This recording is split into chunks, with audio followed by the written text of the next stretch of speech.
Here we go.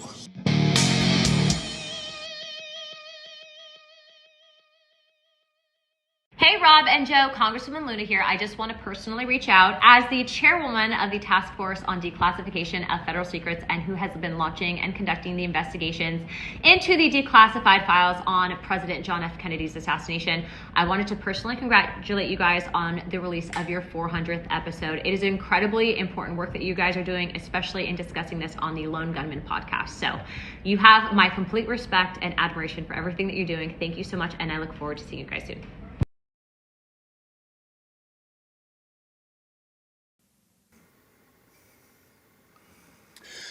What? That is not AI, ladies and gentlemen. Sorry, I'm blushing a little bit here, Joe. I don't blame you. Ooh. Is it in here? Is it just me? Good Lord. It's not just you. And no, what a cold open that was. And I just want to thank Representative Luna and her team, David, Lauren, Chase, who helped facilitate this very special 400th one, technically, present to Rob after his, of course, decades of dedication and over 12 years of podcasting. I couldn't think of a better present for you, buddy. Hey. Yeah, Turin, it's real, bud. It is real. Yes. This is real. If it was just AI, we would have had it last episode, but Joe being Joe, we're getting it now. It's real. I'm telling you. Mm-hmm. And is she a class act or what? And of course, we have watched and talked about the first two hearings and how she conducted herself there. She probably has a million different things on her desk. She did not have to take time out of her day to send this message to us. Or do it at all. But yeah. Yeah. And so I just really want to thank her. This topic kind of transcends politics. JFK was a Democrat, Representative Luna's a Republican.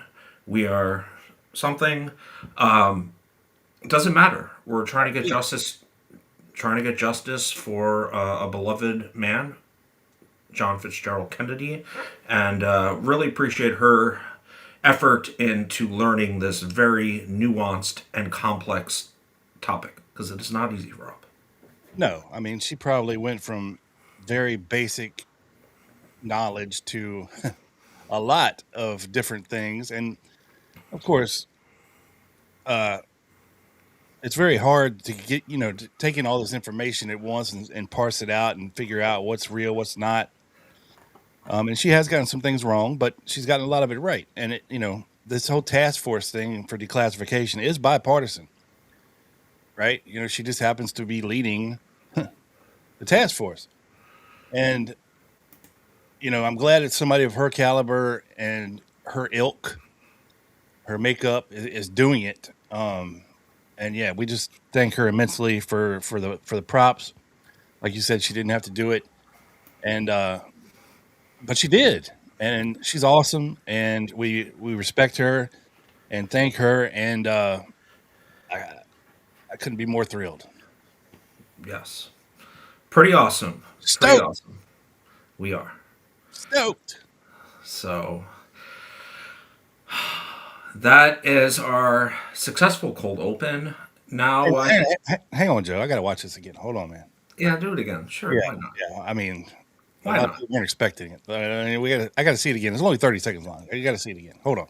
Hey, Rob and Joe, Congresswoman Luna here. I just want to personally reach out as the chairwoman of the Task Force on Declassification of Federal Secrets and who has been launching and conducting the investigations into the declassified files on President John F. Kennedy's assassination. I wanted to personally congratulate you guys on the release of your 400th episode. It is incredibly important work that you guys are doing, especially in discussing this on the Lone Gunman podcast. So you have my complete respect and admiration for everything that you're doing. Thank you so much, and I look forward to seeing you guys soon.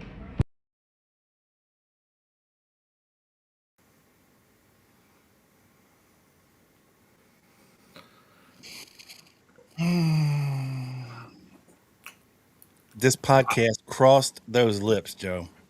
Yes. She said it out of her own mouth. No, it's great. I've watched it maybe 100 times, but I won't say how many I've watched it, but yeah, it's awesome. Feels all good, right. man. Yeah, and well deserved, buddy. So we're gonna skip the intros for tonight. We know all of you who are here. We love you. Thank you for being here. And Rob, why don't you kind of set the table of what we'll kind of be talking about, maybe?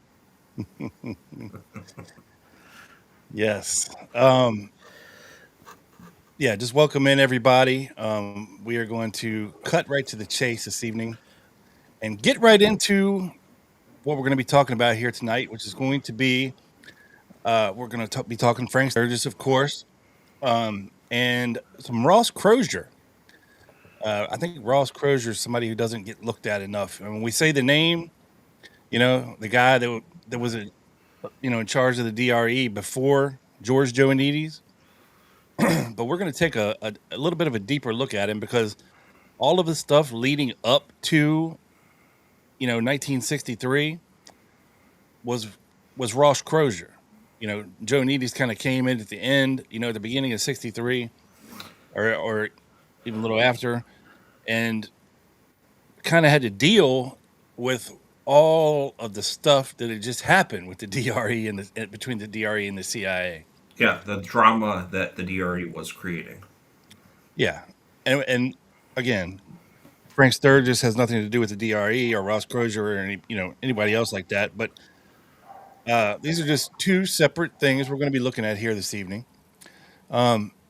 So Joe, if you want to kick us off with a little Frank Sturgis, since he is our poster child for this evening, and what a great looking poster child he was. That cover is smacks, as the kids say. You're muted, Donk. I said the cover is always fire. Yes. But yeah, I'm going to read a little bit from Spartacus just because it's a good recap of who he was. And then I have some Yes, shout out John Simpkin. And then I have some documents to go through as we're going to try to figure out, was he in the CIA? Was he not? What was he up to? What skafoozery was he up to? Type of thing. Frank Fiorini Sturgis was born in Norfolk, Virginia. Hey, I live in Virginia. That's about 3 or 4 hours away from me, though. It's down near Virginia Beach. For those of you wondering where Norfolk is, there's a huge naval base there. Yeah, yeah. Is there a Sturgis library anywhere near there? That's a joke. I doubt it. I doubt it. December 1924, he later moved to Philadelphia as a kid, joined the Marines, and served during the Second World War in the Pacific Theater.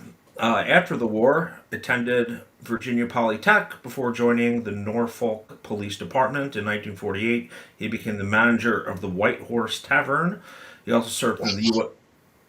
He also went back into the Army, 52. Gotta ride the white horse. Followed by a spell as the owner-manager of the Top Hat nightclub in Virginia Beach. There you go. In 56, Sturgis moved to Cuba. He also spent time in Mexico, Venezuela, Costa Rica, Guatemala, Panama, Honduras. He got around. 58, That's what all the good stuff is, Joe.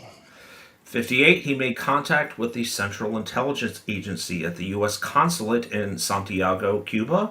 Over the next few years, he worked as an undercover agent for the agency. His control officer was Sam Jenis, Jenis. Sturgis also became involved in gun running in Cuba. On July 30th, 1958, Sturgis was arrested for illegal possession of arms. However, he was released without charge. Sus. There is some evidence that in 1959, Sturgis had contact with Louis McWillie, the manager of the Tropicana Casino, which, of course, he was in Cuba in that time. Also had a Martin alias. Yes. After Fidel Castro gained control of Cuba, Sturgis formed the Anti-Communist Brigade. In his book, Counter-Revolutionary Agent, Hans Temmer claims that the organization was being financed by a dispossessed hotel and gambling owners, aka the mafia, who operated under Batista. According to a declassified FBI document, Sturgis participated in the anti-Castro leaflet dropping raid over Cuba with Pedro Diaz-Lanz, former chief of the Cuban Air Force in October '59, who later defected and became a big-name Cuban exile. And we're going to hear what Diaz-Lanz, Pedro, has to say about Sturgis in a few minutes here. He then allegedly became involved with Marita Lorenz, who was having an affair with Fidel Castro in January 1960. They both took part in a failed attempt to poison Castro. It is also believed that Sturgis was involved in helping the CIA organize the Bay of Pigs invasion. Also a member of Operation 40. I know you guys talked about that on the last Quick Hits, so I'm not going to go into that. December '61, Border Patrol in Miami reported Sturgis Fiorini was involved in a CIA operation that was trying to overthrow Castro. An investigation carried out by the CIA suggested the operation was being financed by Sergio Rojas. He also was good friends with Alexander Rourke, who was very closely associated with Sturgis, interviewed by the FBI in June of '62. In connection with flights over Cuba, where they were dropping pamphlets from planes. Yeah, Rourke would later go missing, and Hemming and the boys would go looking for him. He was their buddy. Yeah. Rourke stated that Fiorini in this interview has instructions that on these flights, if arrested or stopped, he's to notify officers that they should telephone a number, which is the number of a CIA office in the Miami area, guessing JFK. Fiorini has also been informed, according to Rourke, that if anyone arrests him, CIA will get him out, end quote. So Rourke later goes missing. That's another subject for another day, but you kind of summed it up great there. And let's get into a couple documents on him. Because we obviously know Frank Sturgis is of Watergate fame, right? Which happened in June of '72. There's an interesting document I found, Rob, which I guess is from the Watergate Committee. And you could probably guess how it goes. The CIA is denying any contact with him ever. Right. As they should. As they should. But as they didn't. All right, let me share this to screen.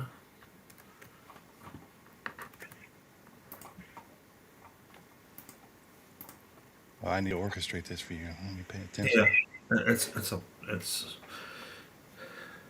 in the background. There you go. There you go. Right. Yes. In response to, so this is about a little more than a year after Watergate scandal happens. In response to Daniel Schultz's letter, September '73, requesting clarification of Frank A. Sturgis' connection or association with the CIA, agency records were again reviewed with the following results. There is no evidence that Mr. Sturgis officially, keyword there, participated in the Bay of Pigs invasion. You mean they don't have a copy of his signed participation letter? I don't know. I participated in the Bay of Pigs. Sincerely, Frank Sturgis. Yeah, there is some controversy with this and whether he actually did. And honestly, I don't know the answer. No, well, I know the answer. What is it? Well, keep reading.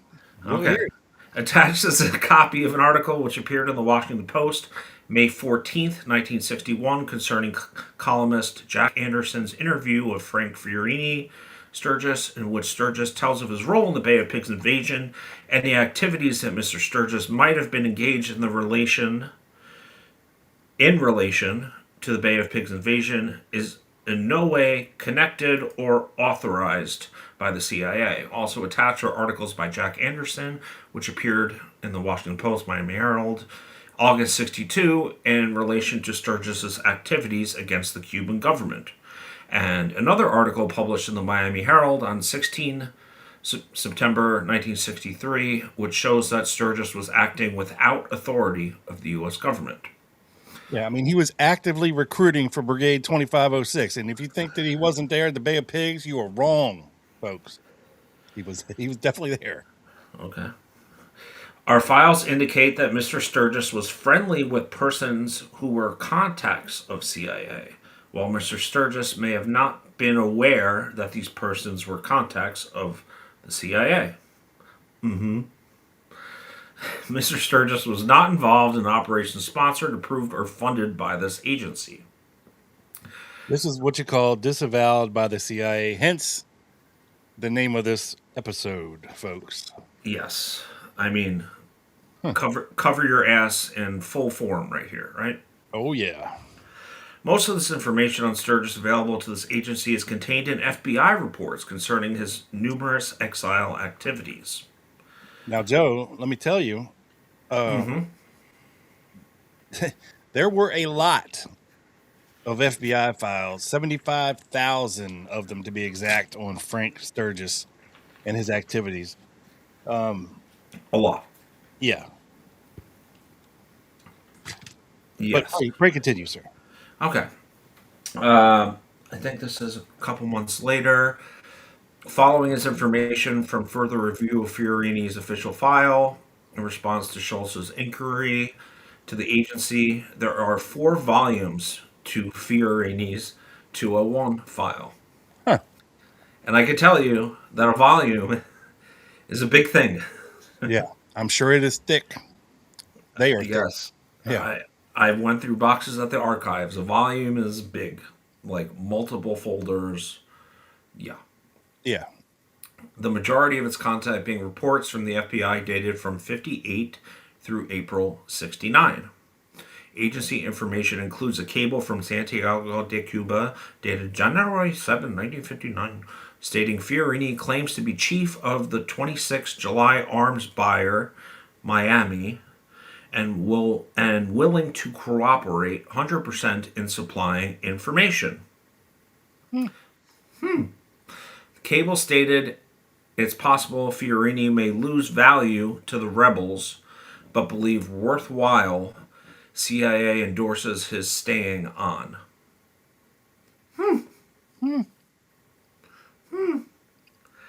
So are they like playing kind of like footsie, being like, well, he wasn't technically an agent, paid informant, paid asset, whatever you want to call it? He's off the books. I mean, this is a serious operator. This is not like a Joe Needy's or a Crozier even. This is worse. Like, well, not worse, but different. Yes. Okay? Yes, not in the propaganda. You're not going to find a paper trail of them paying Frank Fiorini or Frank Sturgis Right. payroll, document. And I think based on the previous document I read, they knew that. Yeah. The agency. So they're not. Why admit it? And this is 1973. So this is even before the Church Committee. So I find this a very interesting document, and I think it kind of sums up his what he was up to in a sense. So let's continue.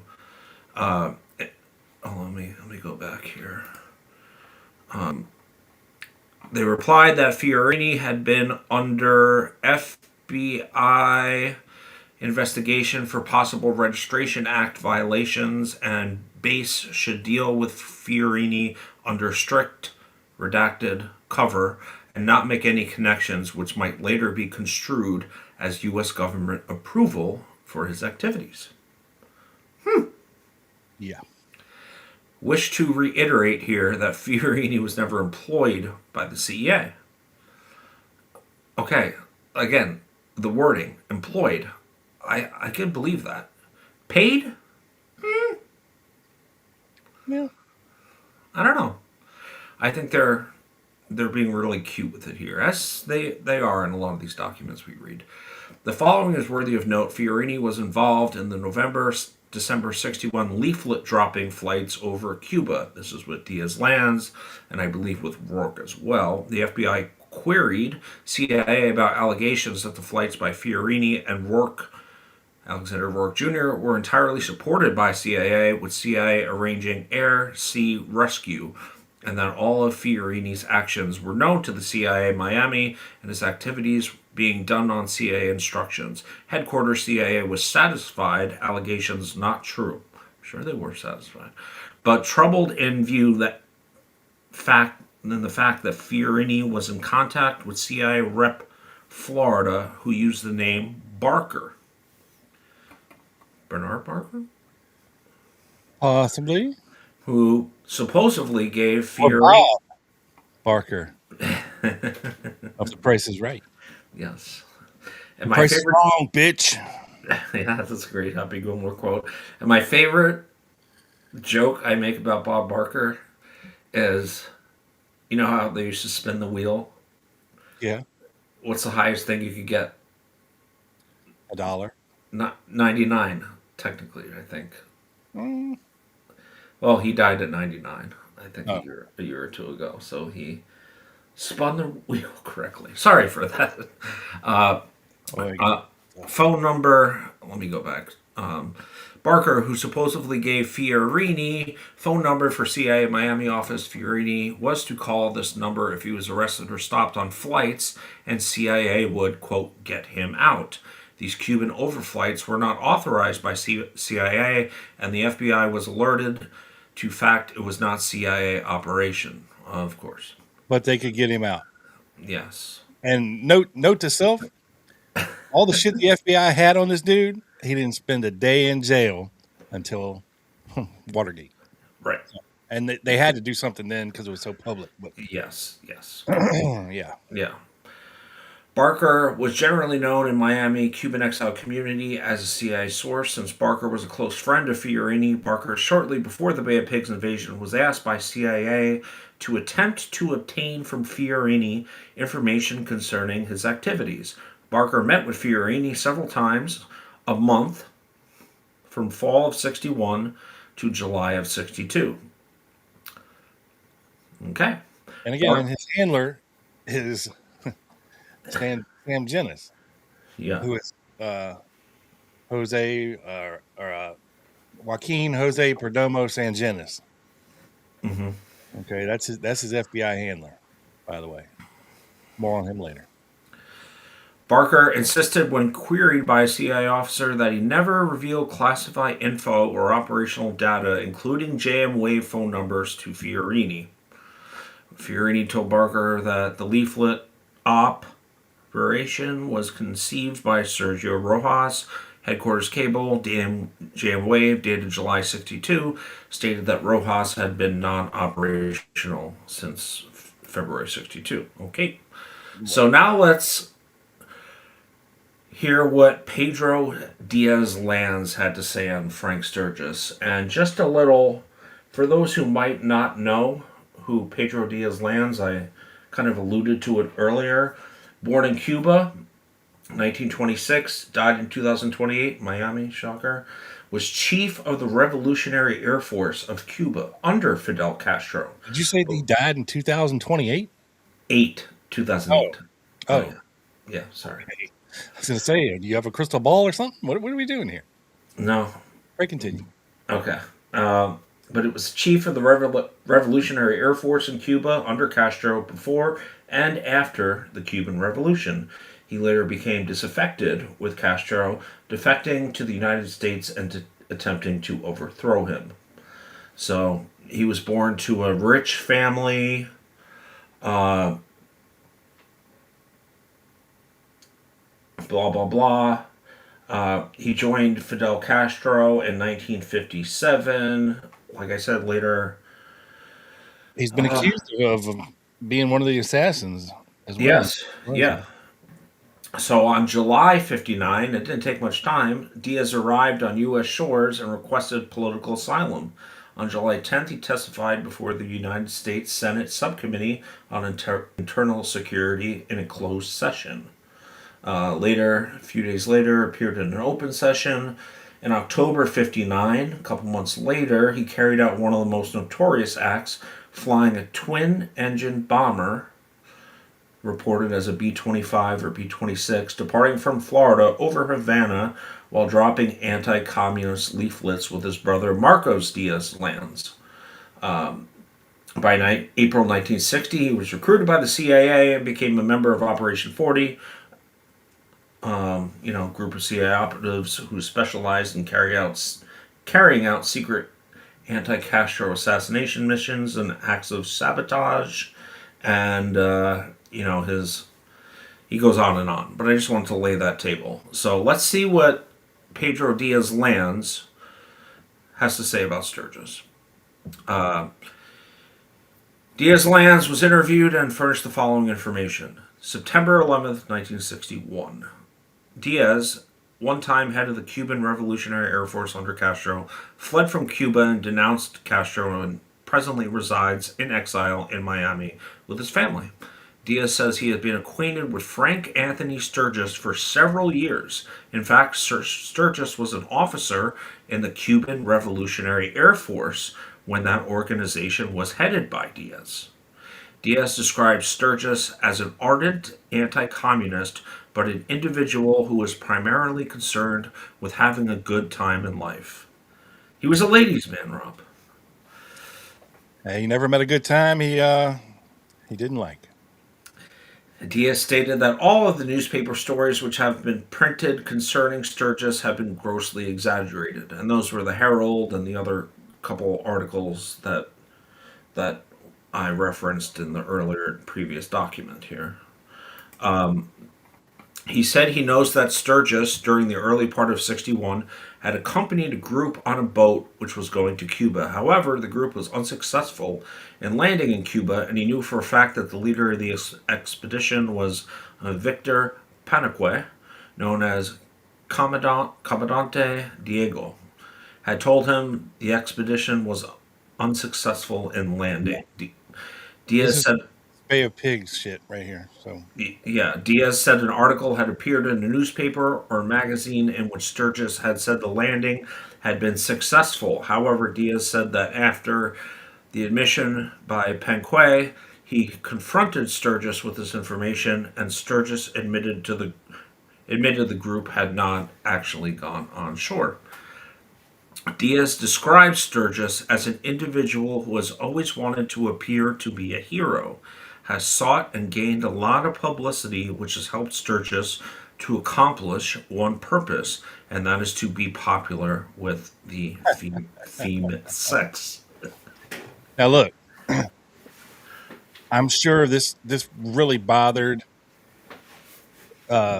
Sturgis not to be able to make it to shore for the Bay of Pigs, but it's probably why he survived the Bay of Pigs, is because his boat did not make it to shore. But I'm sure he told a lot of people that he did, and that he did, and that he did stuff, but he actually didn't make it to shore for the Bay of Pigs. But that's probably why he was still alive well into the 90s, though.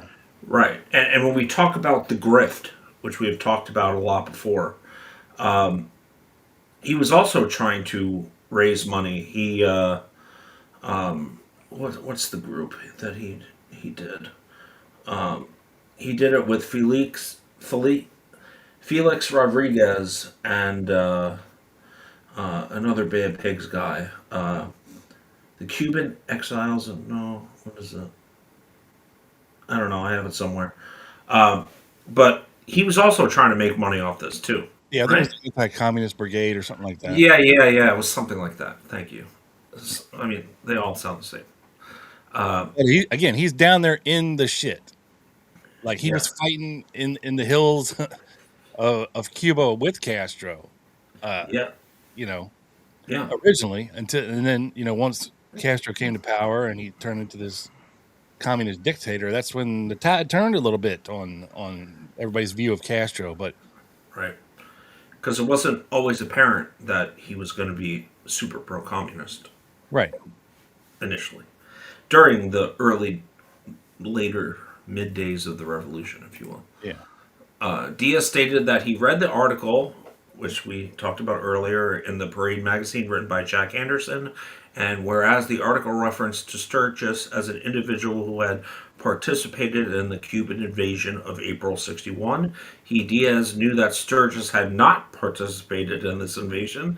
Diaz reported that some weeks ago he had learned that various individuals in Miami that Sturgis was attempting to form a group of anti-Castro fighters. He said that for a while in Miami, there were perhaps 20 or 30 individuals who claimed to be members of Sturgis's group. However, they had no money, were not organized, became hungry, disbanded, and to the best of his knowledge, all of the individuals who had come from all across the country to join Sturgis's organization had returned to their homes. Hashtag fail. Yes. Diaz said that he knew of no recruiting activities on the part of Sturgis, that he did not know the name of the organization, which, by the way, that sentence contradicts the previous long sentence.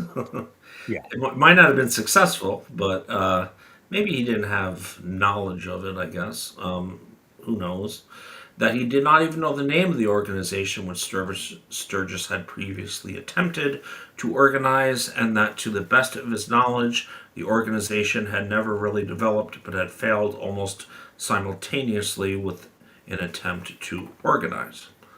So, Diaz continued, he felt that Sturgis is, quote, stupid, end quote, and that he has been, quote, used, end quote, by people such as the columnist Jack Anderson in printing the gross exaggerations of claims attributed to Sturgis in his anti-Castro campaign. Them's fighting words. Yeah. And again, they had a falling out at as these guys normally would. Yes, you have to take that into consideration. Yes. He's a hating. Diaz said that several days previously, Sturgis had come by his residence and visited with him for a short while and stated he had been working for a dry cleaner, but he had quit his job. He said Sturgis did not mention anything about income, and he does not know how Sturgis is managing to live, aka he has no income. Allegedly. Except cash. Right, official income. Let's put it that way. Mm-hmm. He said Sturgis is living with a girl who has been working as a stripper in Miami Beach. He identified her as Jeanette, whose last name he did not know. Diaz, the Snow Queen of Miami, Jeanette. Diaz says that some Max Villa, who had been a member of Sturgis's group previously at one time, participated in the unsuccessful invasion of Cuba in April 61. However, he was seized by Cuban authorities after parachuting from an airplane after the unsuccessful campaign. So that's interesting. Sturgis is kind of sending in everyone else that he's recruiting, but not really him. Although he likes to think he's a hero, right? As Diaz lands, and I give a lot of credence to Pedro Diaz lands. I think he's just hating. I think he's a little jelly, Joe, if you will, of Sturgis. Of Sturgis? I mean, we're talking like 61, right?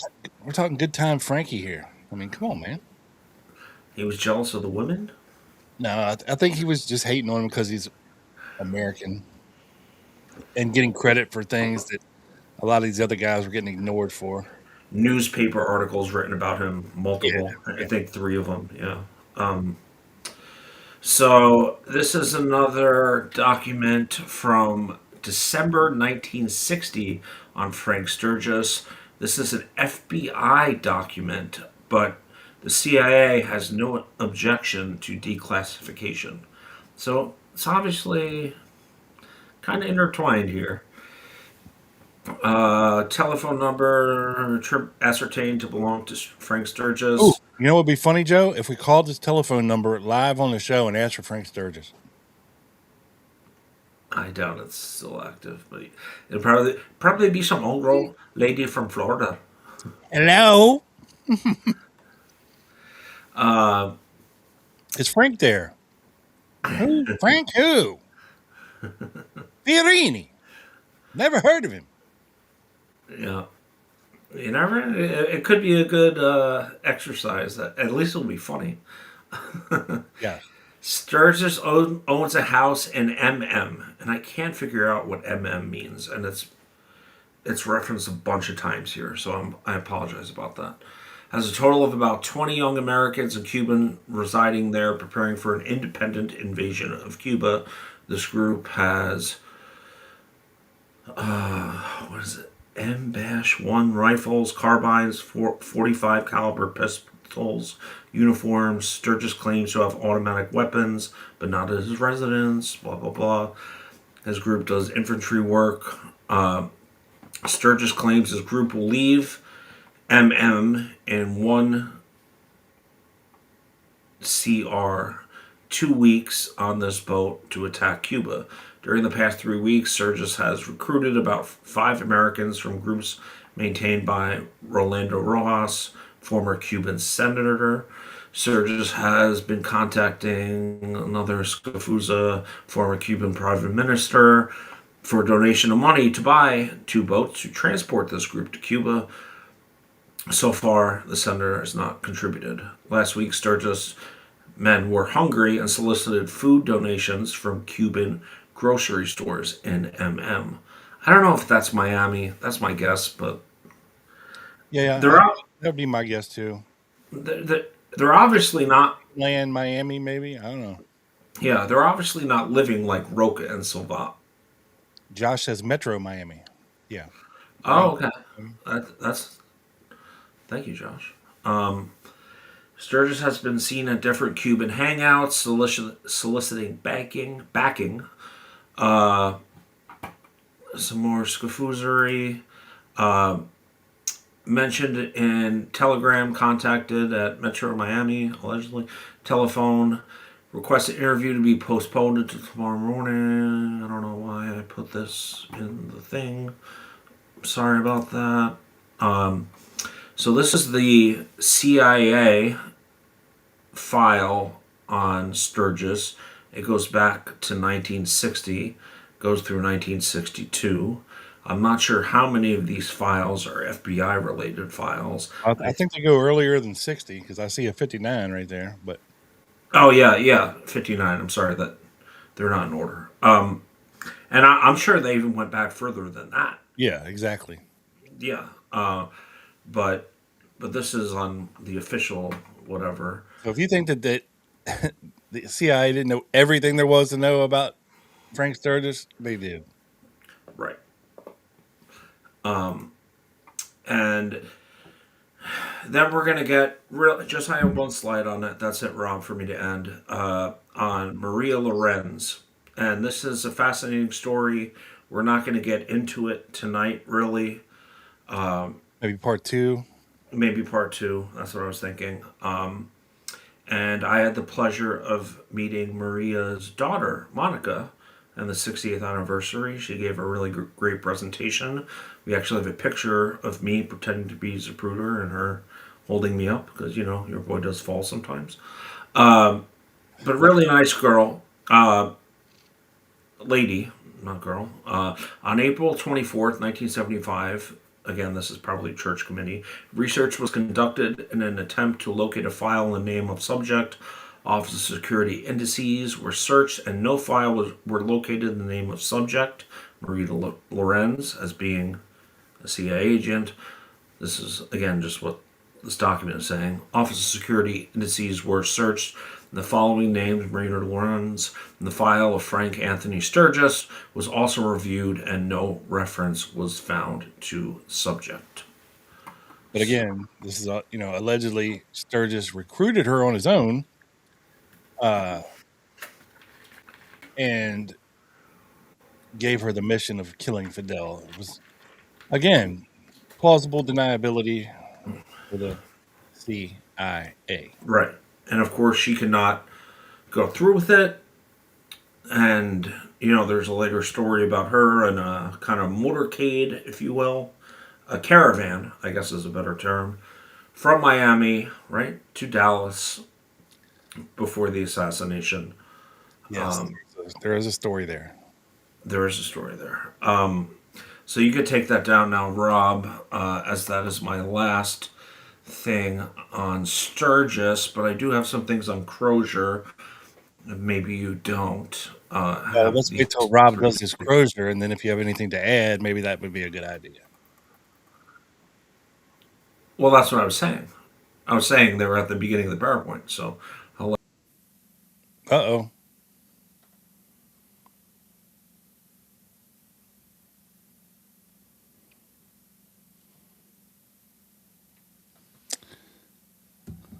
And what happened to you, Joe? Oh no, I lost you for a second. Sorry. Okay. All So, right. James, just the thing, I didn't have the most time in the past couple days. The problem is when you search Fiorini Sturgis documents, you get like 10,000 results. Um, it's hard to find. So I'm going to follow up on some things on. And again, it's mostly FBI documents that were given to the CIA Right. because So, they disavowed Sturgis officially. There is no CIA documents out there that exist that were created internally specifically. I mean, there were some specifically about him, but nothing operational. 201 file. yeah. That's about it. But of course, 201 file doesn't mean operational file. No, Um, no, like you're an agent, right? Just because you have a 201 file, no. you could just be a person of interest. And yeah, they pretty much um, said, yeah, he was out doing his own thing. We have nothing to do with him. And whether that's true or not, I'm not quite sure. I'm pretty sure. I'm sure that it's not sure, but there is no document directly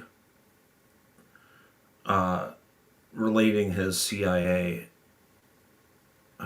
employment, if you will. Well, actually, Joe, there is. Oh, And here it is. It's one of two that I know of that exist. So here we go. I love surprises.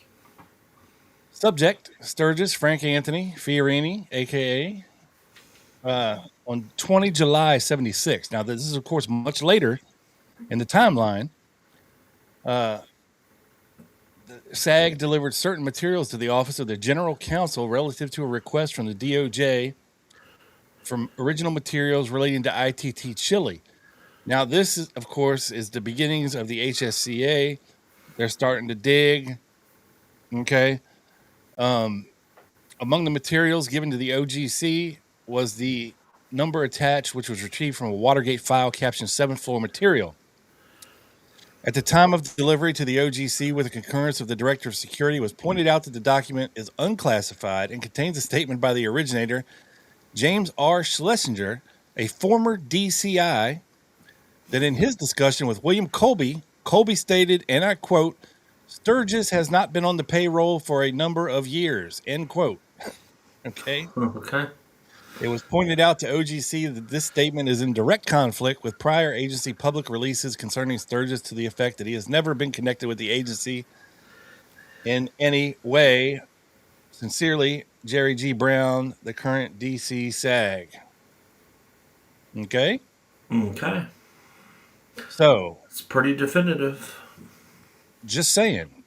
But again, you're not going to find anything in the CIA files directly relating to Mr. Sturgis, except for either denying that he was there or this document saying, quoting William Colby, saying that he hadn't been on the payroll for a number of years. And I believe there's one other that exists out there that kind of alludes to the fact that he was, one of these cutouts for them that they were using to get things done, paying off the books kind of thing. Right. And when you go through the countries that he was in, Honduras, Panama, Guatemala, like three more South American countries, and Cuba fighting with Castro, why wouldn't you be one? An asset of some kind on the Yeah, payroll or not, he ain't doing whatever. all this shit for free down there. I can tell you that. No, no. He needs to support his lifestyle of bagging baddies. So, And check this out.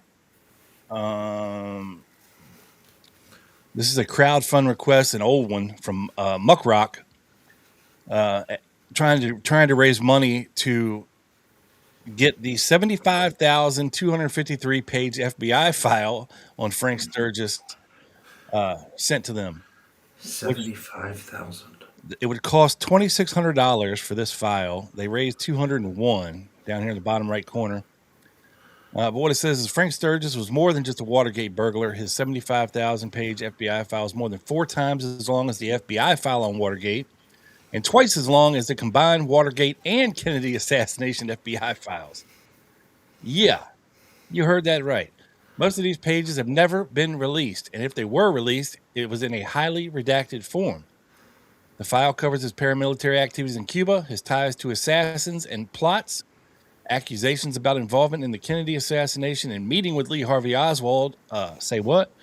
His confirmed CIA employment, say what? His involvement in the break-in of the Chilean embassy, that was the ITT Chile ordeal, and possibly much more. So yeah. No. Yeah. Not to mention he's flying co-pilot missions. Not him flying. He's just in the co-pilot seat with Pedro Diaz-Lanz, with Alexander Rourke, leafleting operations, and like you said, who knows what else. Yeah. There's a whole lot of shite here, Joe. And then when you, of course, think about the company he kept in Watergate, I mean, it's hard to. The sus. Very sus. Extremely sus. Yeah. And this is a very popular conspiracy theory with some folks out there. Some people say it's horseshit. Some people say there might be something here. I don't know. You're not going to say the tramps, are you? No, man. No. Okay, good. Don't you know me by now? I know. Just making sure. You said popular conspiracy theory. Yeah. So, Frank Sturgis was alleged to be one of the tramps. No, I'm joking. Calm down. Sturgis' career began in Cuba before Castro's rise to power. According to Sturgis, he began making contact with the FBI and CIA in 1959. By 1961, he was opposed to Castro and became involved in the failed Bay of Pigs invasion and other CIA-sponsored and tolerated anti-Castro activities. And according to Sturgis, as Joe mentioned earlier, his CIA control officer was Jose Joaquin Sangenis Perdomo, a.k.a. Sam Genis. The agency has continued to deny this, but it's known that Genis did have a relationship with the agency. What a horrible pseudonym, by the way. You're just like breaking up his middle to last name. Right. Yeah. And adding an M instead of an N. I mean, they're really smart here. Some of the papers related to him are still being withheld in the archives as part of the JFK assassination records, blah, blah, blah, blah, blah. But the reason I mention this, Joe, is because in 1980 or 81, when John Lennon got shot, there was a Cuban exile by the name of Jose Perdomo, who was the doorman at the Dakota in New York City, where John Lennon lived, and who was there on duty when John Lennon got shot. Now, that's pretty sus, I would say. Right? You know, there's a lot of, oh, well, it can't be the same guy, or, yeah, I'm sure he's still, undercover CIA as late as 1980, 81, blah, blah, blah, right? Well, Right. And when you think about it in the lens of John Lennon, I don't want to call him communist or a Marxist, but definitely someone who had leftist views. yeah. You And- could and a Cuban exile is there, and that could be a coincidence. I'm not saying anything, but sus. Yeah, and when some of these politically active people like Lenin are getting so big and they have such a huge influence over the population with what they say and do and protesting things, and there's a lot of power these people have, and there's a lot of reasons to want them gone if the people in control want to do things antithetical to someone of Lenin's ilk and his thought processes, and imagine all the people living peacefully, whatever the hell the song is. Yeah. But back to Sturgis real quick. There's allegations Sturgis was in play well into the 80s. In fact, yeah. So let's check this out. In October 1980, in a meeting at the Hotel Sheridan where I participated, Frank Sturgis, Vilfred Navarro, General Diego Neto, and Colonel Vinhas, now dead, where it is. Sorry, I got to scroll it like this. It's a very long thing. Where it is said that there are obstacles to arms trafficking that must be removed.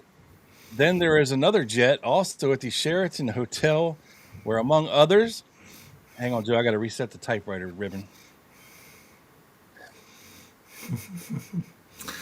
Colonel Oliver North and I are taking part. Okay, we've all heard of him, right? Mm-hmm. From the 80s, the Iran-Contra deal, right? Yeah. But anyway, I'll spare you the scrolling here. But the long and the short of this is that Frank Sturgis, according to all this, allegedly blew a plane up with some folks on it, right? Mm-hmm. And this is in the 1980, and we're talking about things going down with Iran-Contra and Nicaragua, stuff like that. So even up into the 80s, Sturgis he just can't stay out of the game. Right. And that's late 50s, somewhat early mid 60s, depending on when in the 80s. Hold on, Joe. What the hell's going on here with our deal? Not that old. Late 50s, early 60s. You could imagine him still being involved in skafoozery, if you will, right? Yeah. What happened to our background? Where it's all funky. Hold on. It looks fine to me. You don't see the blue on the left side? No. Really? Oh, from the PowerPoint? Did we remove it from the screen? It's not from the PowerPoint. Hold on a second. Hold the phone. There's some skafoozery abound. Hold on. There always is. Golly day. What is going on here? Let me look at some comments in the meantime, since I haven't looked at the comment section. We will have to rename the show the Luna Gunman Podcast. Hey, I'm down if Rob is. And she said see you soon. So maybe we'll see her soon. Maybe we'll save that for 500. Oh my God. What is going on? Okay, there we go. There you go. I fixed it. Allegedly. But yeah, so that's just some things on Mr. Frank Sturgis. And we'll get more into him in part 2 and his alleged involvement in the Kennedy assassination and other things as well. Yeah, there are a lot more documents. I just, when you search documents and there's 8,000 of them, it's hard to go through everyone in a few days. I heard that Lanz and Sturgis formed Compañía and called themselves Los Pinos, the Pines. Curious name for a rebel group. I thought that meant little dicks. I could be wrong, though. Nothing? I mean, God. No, Los Tinos Pinos. I'm on my best behavior. I'm on my best behavior here for the Luna. Um, Oh, they're done watching by now. I know. We're safe. James said there's an interesting story about Sturgis's romantic involvement during his Berlin tour with a Hungarian aristocrat who may have been an Israeli agent. Maybe. I'm not familiar with it, but I wouldn't be surprised. Hey, you never know. You never know. Um, so yeah, why don't you hold on, let me just check one more thing. I don't think Sturgis would have been involved in the plane bombing. James says a couple people were convicted in that. Well, it wasn't really a that bombing in the 80s. Well, that's not what their star witness said. But again, all this stuff's alleged and debatable, and blah blah blah. Right, right. But he definitely was leafleting over Cuba, right? Yeah, he was hanging out the window and throwing paper airplanes at all the people on the ground. Hey, That it's a would fun time, Joe.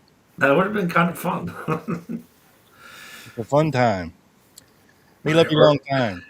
or just like emptying out like big bags out of the window and letting the wind take them. All right. Apparently, my screen share has disappeared. I have to re-add it. Man, All right. I'm just gonna put my thing up for a second. all right. Can you see my screen share, Joe? Is it working now? I mean, God forbid you have to show up. I'm sorry. Can you see a document on your screen? Yes, I can. I just had to edit my lighting. Okay. I had to take out my earphones to do so. Oy. Wake of Volta. All right. Here we have, Joe. We're gonna let's talk some Ross Crozier now, Okay. and we'll get into more about who he was. But we're gonna set the table a little bit here first. There's your riff number at the top, a-holes. And this is the most unredacted copy there is. Memorandum for the record. Again, this is an internal CIA document. Possible DRE animus towards President Kennedy. And again, this tracks with kind of what we've been saying here these past couple shows about the DRE really not liking Kennedy and possibly being behind the assassination and the setup of Oswald for the hit. So let's see what they had to say in 1967. And the reason they're bringing this document out is because of the Garrison investigation. They're worried that he's going to uncover something. Okay. So let's see here. This memorandum makes record a recollection which has been brought to mind in recent weeks since my return from Yugoslavia in late November '66. And this is from a CIA officer named Calvin Thomas. And again, it's just a memorandum for the record. In spring '61, upon returning from Berlin, Joe, I was assigned to JFK. One of the cases on which I worked from there shortly before my reassignment to headquarters in late summer '63. Hey, that's the timing there, right? Mm-hmm.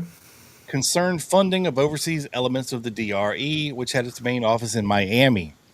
The case officer for this group during this period was Mr. Ross Crozier, since resigned, or actually since fired. Reassigned. We'll get there, I promise. I believe that it is this group, the DRE, which has been referred to in investigations into the president's assassination as the Cuban Student Directorate, whose New Orleans representative is said to have had contacts, if that's what you want to call it, with Oswald. Number 4, I've assumed that since the time I was transferred from Miami and is scheduled for my next assignment as COB Zagreb. Officers, Chief huh? of base. Yeah. Again, this is formally redacted, so officers better and more recently informed than myself have probably examined in detail all aspects of the DRE involvement with Oswald in order to rule out any slight possibility that compromise of the CIA sponsorship of this organization might in any way embarrass the agency. Recent news reports of investigations centering in New Orleans on the assassination have once again brought to mind the concern I felt in November of '63, by which time, however, I was far removed from current knowledge of the operation. I do retain a distinct recollection that DRE leader, specifically Luis Fernandez Roca, whom I met several times, did hold sentiments of chagrin and embitterment that President Kennedy had not been more forcefully pursued, or that Kennedy had not more forcefully pursued a liberation of Cuba. Whether or not this animus, which could be discerned as occasional signs of anger or contempt or discouragement, might have been translated into a wish for revenge, Joe, may be better known to other officers who dealt with this group after the summer of '63. Sincerely, Calvin Thomas, SBOPT. Yeah, they're definitely distancing themselves there, huh? Well, they're not distancing themselves. This is from a former, well, he's a CIA officer, but what he's saying is that when he knew Roca, they were pissed at Kennedy, and he felt when the assassination happened that they were behind it, and that this could be possibly translated into a wish for revenge. Okay. And then he's saying, but maybe other officers who dealt with this group after the summer of '63 might know better than me. What the hell do I know? Basically. Right. They're kind of. No, I'm not saying this guy knew anything. I'm just saying, like, he's obviously covering his ass in a sense. In a few. He's not covering his ass, Joe. He's letting other people in the CIA know what he felt about the DRE.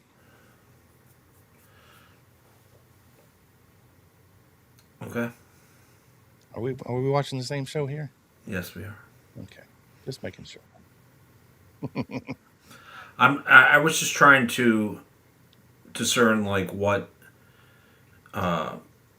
Crozier, what he was trying to say about Crozier, and kind of giving him some distance from the matter, being like, Crozier has not been involved with this for a long time, and maybe that's true. Crozier was after him. Yeah, no, it just seems like a little bit of deflection is the vibe I got from it, if that makes any sense. I think Calvin Thomas is the guy who dealt with the DRE before Crozier. And when the assassination went down, he felt that the DRE could have been behind it as a motive of revenge because personally, they didn't like the motherfucker, Kennedy. So you're saying it went from Thomas to Crozier to Joanides? Yeah, and there might have been some others in there in between, but yeah, that's what I'm saying. Okay. As we'll see. Allegedly. Okay, I need to share my screen. Come. Here we go. All right, this is in '68. All right. Subject Garrison investigation, Kennedy assassination. So now they're talking about the memorandum that we just saw from Calvin Thomas. Mm-hmm. All right. Which is just why I was a little bit confused, because the Garrison investigation would be after those two. Thomas, in a sense. So that's what I'm just trying to get nailed down. Yeah, it's because the Garrison investigation is digging shit up.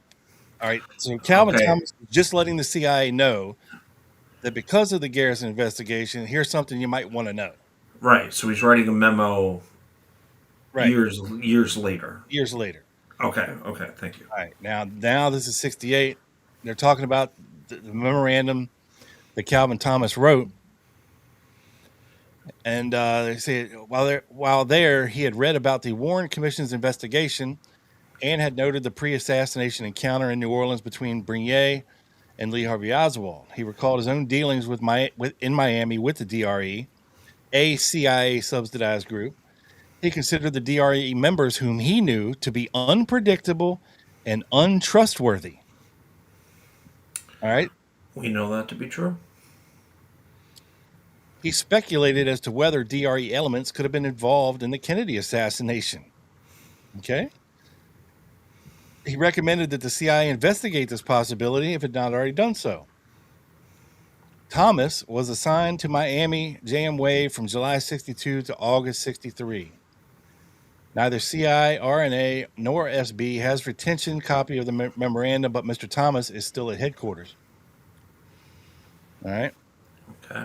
Miss Margaret Forsyth, she stated the CIA's interest in the DRE had been made known to the Office of the Attorney General by letters of 9 January and April 1863, addressed to Walter Yeagley.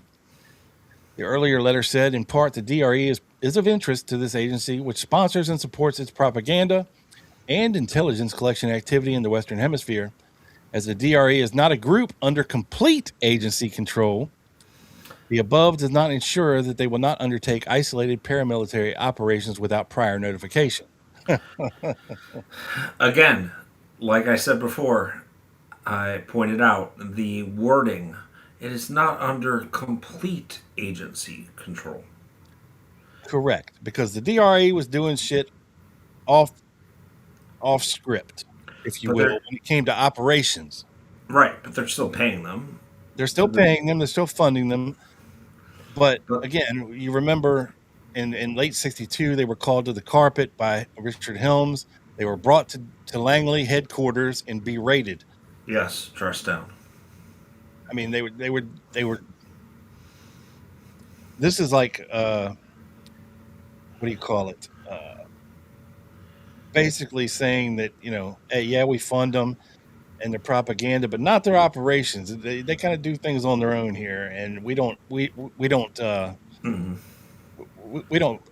direct any of that. And it's kind of ironic, right? Because it's kind of the similar situation with Sturgis. Yeah. And again, here, Messieurs Howard, hi Howard, Brubaker, then recently returned from a tour of the Miami station, and Carl Trenton, DC of the CI branch, who knew Bernier. Carl Trenton knew Bernier. Yeah. And was stationed in New Orleans at the time of the Oswald Bernier confrontations in August of 63. What? So Carl Trenton was in New Orleans at the time of the Oswald Bernier confrontations. It was concluded that Oswald was never a member of the DRE, no shit, which in fact rejected him, and the DRE was not involved in the assassination, allegedly. In 67, the undersigned showed a copy of the Thomas memo to Tom Flores. Again, that name was formerly redacted, who considered that it reflected inadequate information and bias. That's horse shit, Joe. A group we're funding would never assassinate the president. No way. No way. No how. And the charges with DA Jim Garrison was beginning to level against anti-Castro Cubans, and this agency necessitated careful checking. God damn it. The first report in the CIA RNA series on Garrison listed 7 Cuban refugees then linked to the case: Arcacha Smith, Bernier, Buznado, Manuel Garcia Gonzalez, Pascual Congora, Miguel Silva Torres, and Carlos Quiroga, if you will. They requested any additional information about the Cuban Democratic Revolutionary Front, that's the CRC, the DRE, the Inca, Information Council of the Americas, and any other anti-Castro groups active in New Orleans. All right. They mentioned Ed Butler here, Alberto Fowler, Emilio Santana, Lake Pontchartrain training site. They're very interested in what's going on down there. They're keeping an eyeball on Jim Garrison is what they're doing here. I think they're a little worried. They are a little worried about what could possibly uncovered and be coming out here. The problem arising from Garrison charges of agency involvement in the assassinations is compounded by the nature of some of our former Cuban operations. This is where they spell it out for you, Joe, in case you missed it. Okay. For example, Garrison has sought without success to extradite Sergio Arcacha Smith from Dallas. True. The FBI reporting as of March 67 that, according to Leighton Patrick Martins, Garrison will try to prove that Arkasha was the second trigger man in the assassination. The checks run by White House have not shown any link between Arkasha and the CIA. Bullshit. However, White House has reported that, or not White House, Western Hemisphere, sorry. Yeah. Covert Operations Group has reported that Arkasha was a delegate of the Frente Revolucionario Democrático, the FRD in New Orleans, blah, blah, blah, CRC, blah, blah, blah, supported by the CIA, blah, blah, blah, and that funds were supplied by the heads of these groups, the Dr. Jose Miro Cardona. Consequently, Arkasha may have believed that his activities in New Orleans were CIA supported, which they were, kind of. This phenomenon of indirect association appears in other cases as well and may well underlie some of Garrison's accusations. So now the CIA is worried that these funding of these anti-Castro Cuban exile groups is going to be unmasked by Garrison and their work. It's going to come back and kick them in the ass, in a sense. Yeah. Bite them in the ass, I believe. It suggested that CWH or his representative might profitably query. That means you might want to talk to Mr. Thomas about the allegations summarized in paragraph 1 above. Although the date for the trial of Clay Shaw has not been set yet, it is plainly drawing closer. Once it starts, the newspapers will carry a flood of accusations, old and new, and it would be judicious to be prepared in advance. Joe? Yeah. You think? So that's the CIA really worried about what Garrison was about ready to do down there. I mean, as we have kind of, I'm going to weave it back here, as we've kind of been focusing on the Cuban exile element in the past few weeks, it makes me think that either Cuban exiles that were assets, maybe agents, probably not, but groups that were funded by the CIA were responsible for framing Oswald and killing JFK, and this created a huge issue in terms of covering your ass in terms of the CIA as far as they're concerned. Yeah, because they were having a problem with all of these Cuban exiles running their mouths. A lot. Mm-hmm. A lot. Yeah. And there's all these different groups. They all have different goals and levels of commitment and different connections with this person and that person. And it's, and like we talked about on Wednesday with the Cuban exiles in the Congo and the new book that came out, this Angel Benitez in Hell. Member of the DRE, came to Miami, was in the Congo with Frank Barthez and Rick Robertson and Rene Garcia, and you can go on. All these things are connected and intertwined, and they have to be scared that these connections, however direct or indirect, was going to come back to bite them in the butt. Yeah, I mean, I think they were comfortably okay with how cut out everything was, but again, if one of the groups that they're funding was actually behind the assassination, that's a problem. Yeah, you still have to do your due diligence if you're the CIA, right? Just to make sure.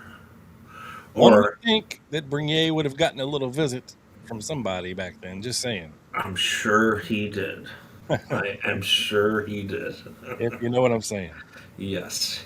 And told him to shut the fuck up and make it look like Castro did this. Okay. Yeah. We'll write you a book publishing contract later. You'll get a nice advance. The CIA response to these internal memorandums and recommendations during the Garrison investigation. Let's see what they turned up, Joe. Okay. Let's see what they turned up here internally when looking at what could possibly be coming down the pike for them in light of the Clay Shaw trial and the Garrison investigation. So here we go. FBI confidential, blah, blah, blah. This goes back to 51, okay? An FBI 51. document indicates that Shaw, manager of the International Trade Mart in New Orleans, advised that during 49 and 50, Harry Kahn, employed as manager of Czechoslovakian industrial exhibit at International Trade Mart in New Orleans, resided at blah, blah, blah, Bourbon Street, blah, blah, blah, can testify R.A. Kahn's interest in the Daily Worker. What country, Rob? What? What country? Starting with a C? Not named. Czechoslovakian. Oh, okay. I thought I knew of a prefix that came from there. Sorry. Allegedly. Easy, Bill Snippets. Okay. Country designation is a little different than project designation, but yeah, what the hell do I know? Yeah. Review of the 201 file indicates Shaw categorized as all others. Memo for the record: as of this date, all press and other media coverage of events concerning the arrest and trial of the subject have been removed from this 201 file. And actually, this document we're looking at here was prepared for the HSCA, looking back into the CIA internal files. I mean, this wasn't produced for the HSCA. It was produced at the time of the HSCA for internal use by the CIA. Not that the HSCA ever saw any of this at all. Okay, that's not what I'm saying. This is a kind of look back, if you will, an internal look back. Okay. At the allegations during the HSCA. Implication in Kennedy assassination. Well, I'm sorry. Let me back up a little bit more. Memo for the record: as of this date, all press and other media coverage of events concerning the arrest and trial of Clay Shaw have been removed from this 201.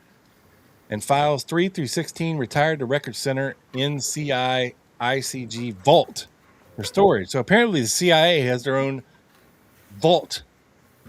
Did you know that for file storage? I mean, I didn't specifically know it, but I mean, I could have guessed that in a million tries. A million out of a million guesses. And then they talk about Leslie Norman Bradley here, a licensed commercial pilot who flew from Wichita, Kansas to New Orleans on November 23rd, 1963, for some reason. Former prisoner at the Isle of Pines, Joe, until April 22nd, 1962.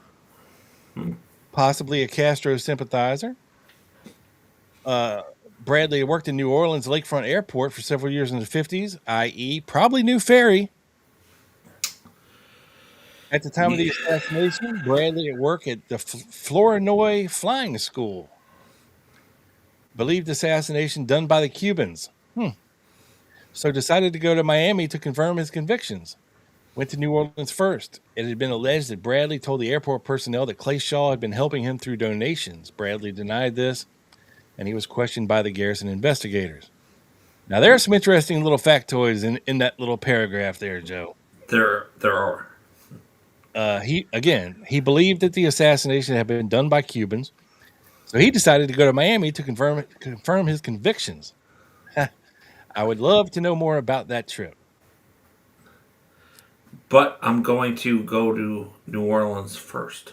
Yeah, and it had been alleged that Shaw had been funneling funds to him, but he denied it. Right, and I'm sure they had a bunch of shell companies and nonprofits and other shit like that that could funnel money. I mean, Clay Shaw was the BSD in that area. I mean, I think he could have easily done that.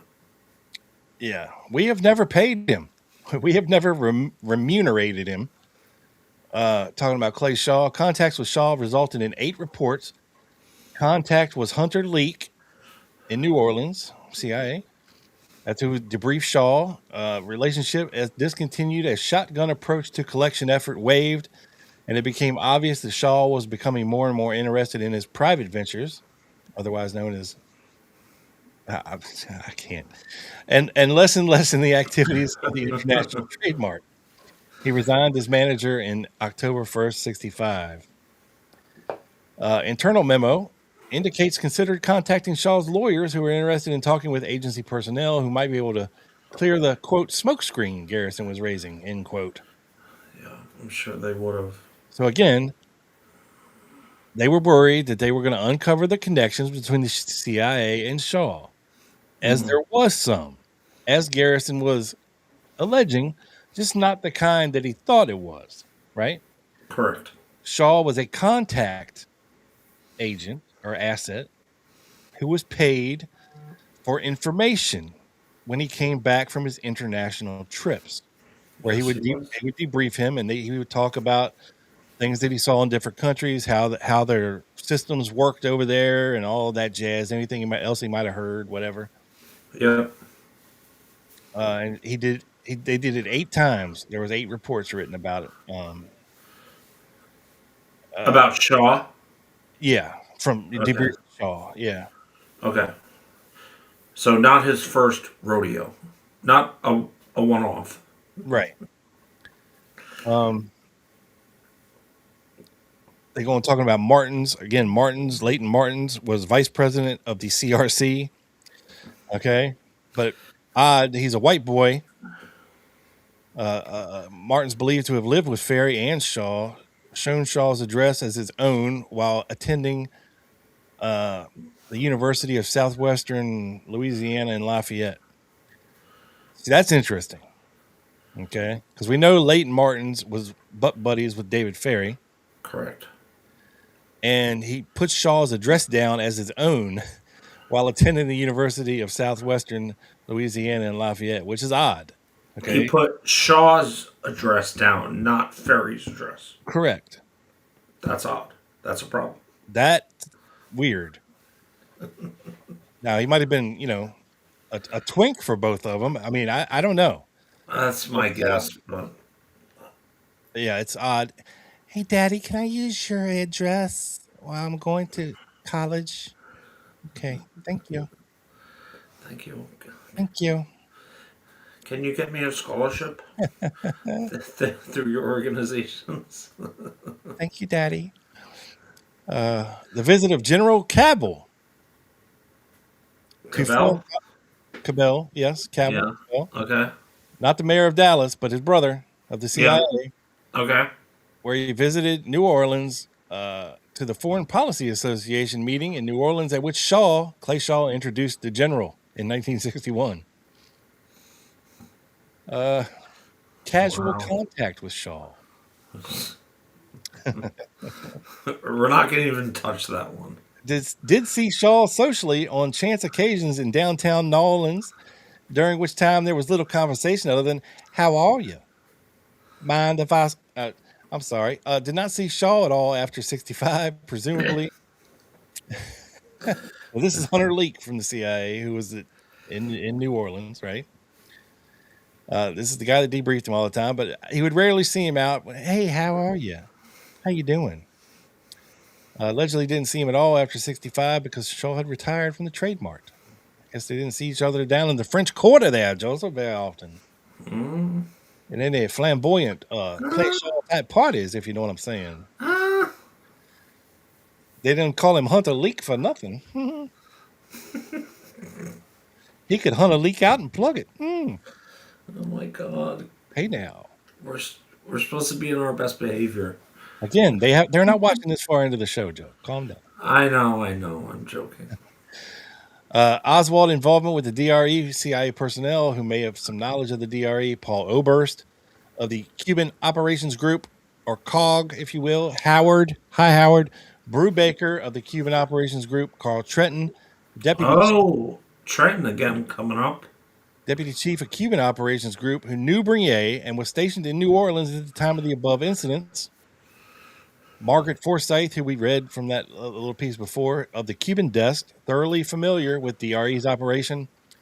DRE was not funded by the CIA, but did have contact with some of its members. Now, that's a lie. That is a direct denial of involvement and a lie by the CIA. Right. Read that sentence again. DRE was not funded by the CIA. Bullshit. But did have contact with some of its members. Bullshit. Yep. That's bullshit. That is 100% a blatant lie. That is pure denial. And again, this is in 67, a memo for the record, right? This is the CIA looking back on their own shit. And Now granted, they might not have known what would come out later. they had no clue what would come out, dude. Right. But this is what they're going to put out. DRE was not funded by the CIA, but did have contact with some of its members, allegedly. I don't know what all this is. Are you talking about Werner von Braun, Josh? I think Shaw was involved in the surrender of the rocket guy that came to NASA. Rocket Man. Good song. You have to be talking about Werner von Braun, but I'm not sure. I just random. Sorry. All good. All right. They're talking about more about the memo for the record from Calvin Thomas. Ross Crozier took off as case officer, believed DRE could have animus towards Kennedy. Roca spoke bitterly of Kennedy in 1961. Again, no love lost there. And of course, the last thing in this document is a Martin. The John H. No. Interview with Carl John Stanley of Louisville, Kentucky. Stanley, familiar with John Martin, a.k.a. Jack Martin, and David Ferry through the church. On recommendation of John Martin Stanley, consecrated David Ferry as a bishop. In 1966, Martin told Stanley that he and Ferry knew Oswald and Ferry involved in the assassination. Claimed Ferry, Jerry Depew, and George Augustine Hyde, all associates of Martin, connected with Cuban organizations. Martin claims past association with the CIA. And any loose documents, Joe, that we got laying around here, don't pay no attention to none of that. There is nothing of interest there. Allegedly. Allegedly. Yeah. Indicates concern for response are regarding Shaw's connection with the CIA. We can reconstruct contact by leak, but, quote, since we cannot determine the nature of DCD's relationship with Shaw from our files now, we would appreciate your summarizing it for us. So, the file contains reports made by Clay Shaw pursuant to contacts by the CIA between 49 and 56. Memoranda which followed the course of the Shaw trial and investigation because of alleged CIA involvement. CIA tried to determine a relationship between Shaw and Permindex or World Trade Center. There appears to be none. FOIA request of Thornley. Response indicates CIA had only one document with reference to Thornley. However, this document has not been included with the file because you don't need to see it, and it's only one. So, allegedly. Allegedly. And that is that one. Now, yeah. I mean, there's some things here. There's some things going on here. I just don't know about it. There definitely is, sir. There definitely is. Drill down into Ross Crozier a little bit here. Yeah. I have here, Joe, in my hot little hand, maybe a subject of a future book review. Okay. It's called Live by the Sword.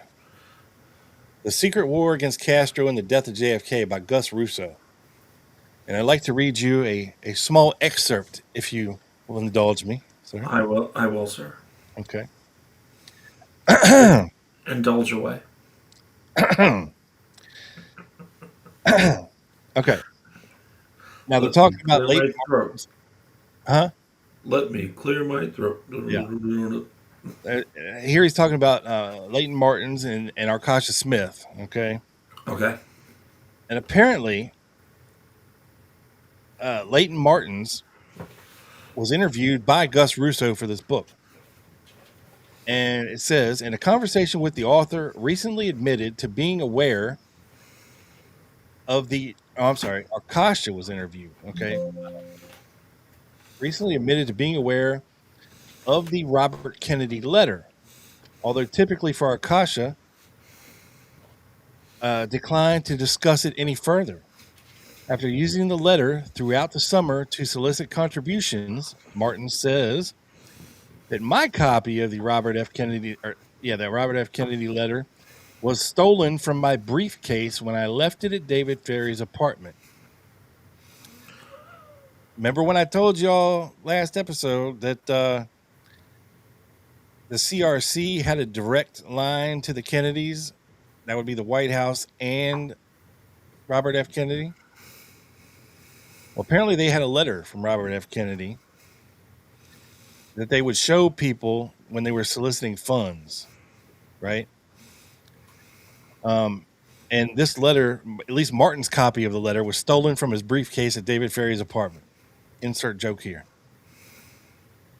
Martin believes that, in fact, Ferry took the letter and his virginity.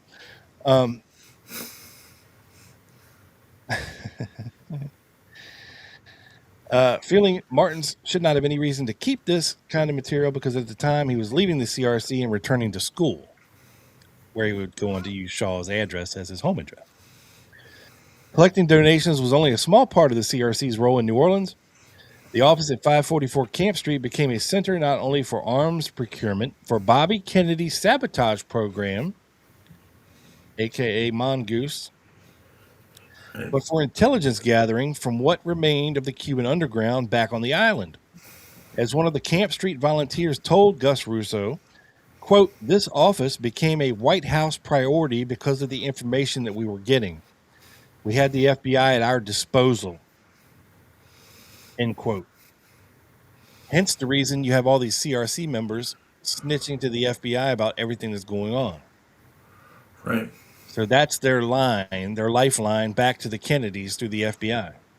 And back to money. Yep, back and forth, back and forth. Correct.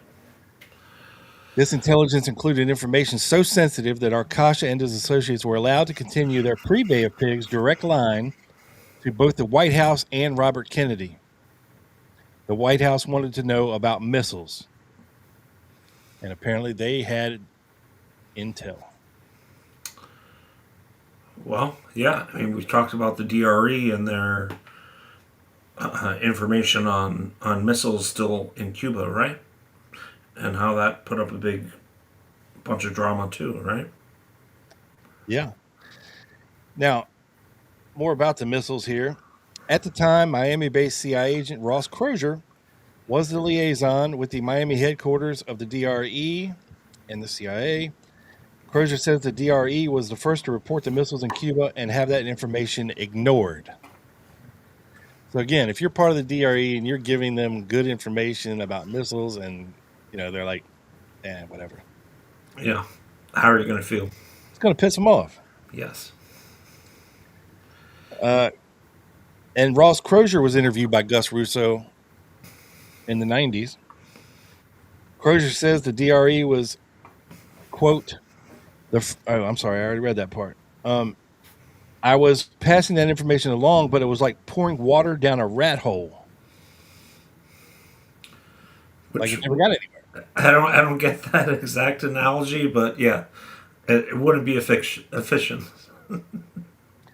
The CIA's chief of Miami, JFK, Ted Shackley, had also been told of the missiles by his Cuban sources. Shackley acknowledged as much when he later testified before Congress. Gaten Fonzie writes, "The nation knew," Shackley said, "that there were missiles in Cuba long before the policymakers would accept that reality." He said Kennedy announced that fact only after receiving a U-2 aerial photograph of the missiles. An edge of cynicism in his tone, Shackley said if he had known what Kennedy meant by hard intelligence, he would have gotten him the goddamn U-2 photographs himself much earlier. So again, they were relaying stuff, but nothing was done until Kennedy had hard evidence, if you know what I'm saying, Joe. Yes. Hard evidence. But this is a fascinating freaking book, and if you haven't read it yet, you are missing out. But this is not a book review, but goddamn it, it's good. That might be the next one, Joe.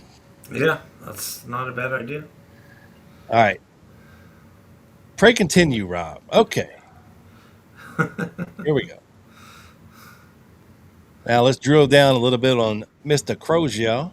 All right. This is his wife, actually, Mrs. Argentina Crozier. A little background information there. Argentina. Oh, yeah. Debatable. Well.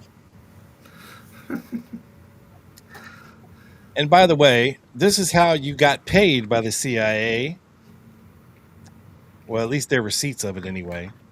They paid Ross Crozier in cash, okay, for services rendered for the month of January. Insert date here. This is actually from January of 51. So let me lay this out for you, Joe. So Ross Crozier was never an official employee. He was a contract agent. Okay. Contract agent. Yes. He was never an official employee of the CIA, but he was a contract agent who had to have his contract renewed on either a semi-monthly or yearly basis. Right. Okay. Hence the cash payments. Correct.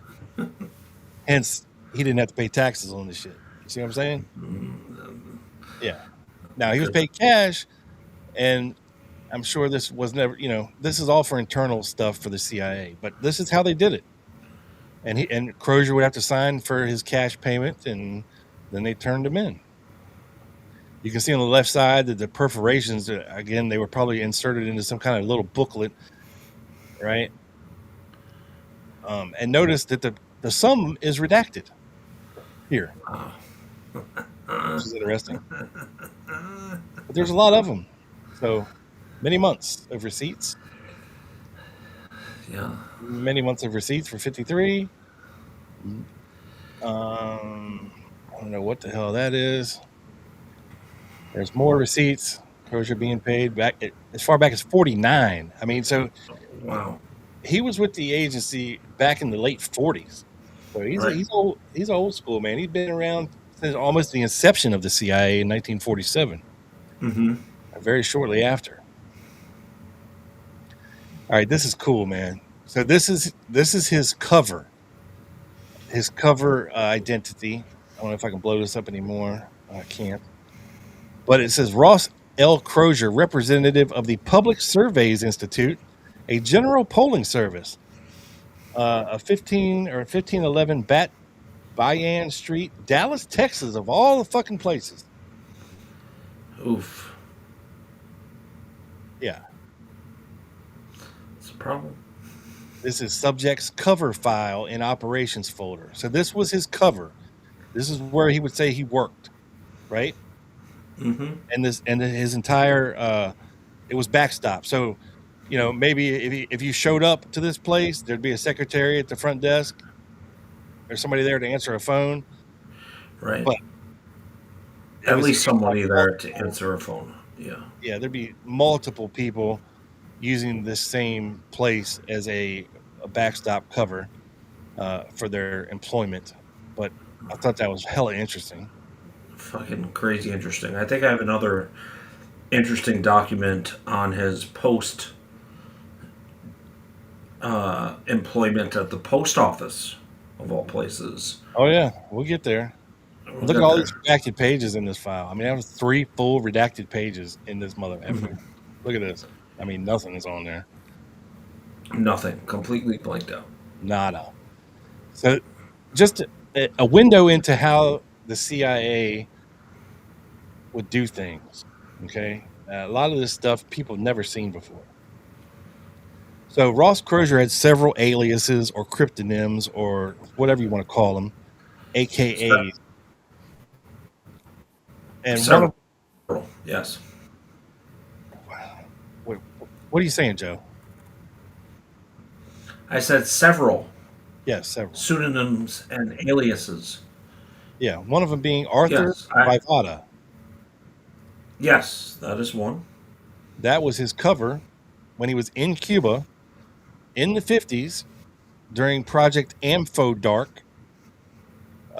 when he actually met with Castro and brokered a deal in the jungle in a fucking hut with Castro and Che Guevara to sell him a helicopter for $25,000 and supply an American pilot. Wow. And the deal was going to go down, and the CIA backed out on it at the last minute. So Ross Crozier was not just some dork sitting behind a desk somewhere, okay? This guy was thoroughly fluent in Spanish, and could have easily passed for a Latino national, despite the fact that he looked like your average white guy college jock. Okay, obviously a whitey. I mean, he was born in like DeKalb, Illinois, but if he wasn't white, he could have passed easily for a Latino. If He that was makes the sense. he was the gringo Gringo, yeah, with a good tan. yeah, and a broken nose off to the left. Uh, so I don't know where these questions are being asked. I mean, it seems like they're asking to themselves for some reasons, but it's just weird. I guess they're internal evaluations. Like Right. number 41 here. What control exists over the subject at present? How can it be increased? Subject is controlled through dependence on salary, as most of us are, loyalty because of his American heritage, past Army and agency service, and a desire for a career in intelligence work. And number 42. For what service does he think that he's working? What does he think becomes of his information? Subject is cognizant of the identity of this organization. That means he knows who he's No, working correct. Correct. Explain fully subject's past or present connection with any intelligence service, previously U.S. Army and Air Force intelligence. All right. Probably World War II, if he started working there in '48 or whatever. If subject's duties are to be other than intelligence gathering, explain. Only those functions, administrative, operational, normally exercised by PA. Has he been given special training as an agent? Explain. U.S. Army intelligence training and agency covert training from 5 October through 25 November 53. Additional covert training at headquarters planned for April through May 57. So as you can see, they go through very extensive background information and internal investigations while they're employed there. Right. And I think it's because it's so compartmentalized that even the powers that be, the BSDs, the big guys at the CIA, aren't exactly sure either. Yeah. And to what I just said earlier, our subject's language abilities such that he could pass as a native of a country other than his own. And the answer is he has native fluency in language and would at least pass as longtime resident and possibly even a national of certain Redacted. countries, but yeah, Latin countries, Yeah. although it has obviously foreign physical characteristics, like he's tragically white. Okay, unfortunately, he cannot pass as a Latino, but didn't stop him from meeting with Castro and Guevara in the Jungle Hut and Crazy. trying to sell him a helicopter. Social standing, is he aristocracy, upper middle class, lower middle class? Is he of the peasantry, Joe? Like Joe? Is he of the peasantry? No, he is upper middle class. What are his personal habits, Joe? Liquor, drugs, gambling, bitches. Believed to be normal in all respects. All right. Not like me, who has been gambling on soccer way too much. Degenerate Joe. Yes. Evaluation of subject's character, reliability, security, all noted excellent. Now, subject can send and receive Morse code, Joe. He knows that. Wow. Yeah. So again, this is a 79-page file of which we are not going to go through all of it. I just wanted to illuminate some things from this. Okay, this is its past. Born in 22 in DeKalb, Illinois, oldest of 5 children, blah, blah, blah. And it kind of gives his background and what he was assigned to. The Humanoid Project in somewhere in South America. Handled high-level penetration of the redacted. In 53, he was sent to headquarters for training. He was assigned to PB Success for a brief period. I believe that's Cuba. In July 54. Isn't it Guatemala? Am I Oh, yeah, wrong? yeah, you're right. Guatemala. Sorry. Yeah, Okay, it's okay. you're right. Again, I was 50-50 on it, bro. That was a guess. Lucky guess. you got it. You got it. Crozier has a healthy appearance and appears to be about 25 instead of 32. So young looking for his age, Jeff. He is athletically inclined and has been, and is at present interested in organizing and participating in intramural athletics. He is happily married and the father of 2 children. He possesses a great deal of integrity, honesty, intelligence, and resourcefulness. His chief hobby, aside from sports, is photography. He has made quite a study of picture taking and has developed a portrait photo technique which he has found useful in his work and as an aid to obtaining extra spending money while going to school. The chief of Habana Mission and WHD have a strong feeling that this man will perform his duties in a superior manner and will make Amphodark a valuable and worthwhile project. Right. Western Hemisphere Division. Yes. Yes. WHD. Yeah. BSD. Wow. Yes. And again, this is a very long file. It's crazy how much shit is in here about Ross Crozier. Well, except for these entire pages. Yeah, and it's crazy what's not in there. Yeah. Sure. Allegedly. That would be an interesting name if I went back to the archives to request some boxes on, huh? Yeah, and there's stuff in here that goes back to 51 for this humanoid project, whatever this was. I don't know. It doesn't sound good. It doesn't sound good. I was about to say, not sure what's going on there. Yeah, it talks about photography and safe meeting places between humanoid and humanists, and I don't know if this is alien related. I don't know what It sounds like it is, but we're not going to go there right now. It could be. It very well could be. There was I guess it was a newspaper article in the USA Today a couple years ago with Ross Crozier's daughter, and her looking back kind of on things as they were back in the day, with her father, who's of course she didn't know that he was working for the CIA or that he was a spy or anything like that. Right. But there's an interesting article here. Yeah, here it is. Before it hits the landfill paper. It says Crozier died in obscurity. Ross Crozier died in obscurity in the year 2000. But details of his work in Cuba began to emerge nearly 20 decades later in unsealed documents compiled in a USA Today investigation published on Saturday. He was stationed in Cuba at a time when the nation was racked with civil unrest aimed at brutal dictator and U.S. ally Batista. Check this out. So if it weren't for Crozier, there probably would have never been a DRE. He embedded himself in the University of Havana, cultivating students as informants while radical student movements against Batista ramped up. Right. And you're talking early, mid-50s here. Yeah. And we're talking Castro taking over in 59. Right. So he's getting his sources down even before he really even knows about Castro.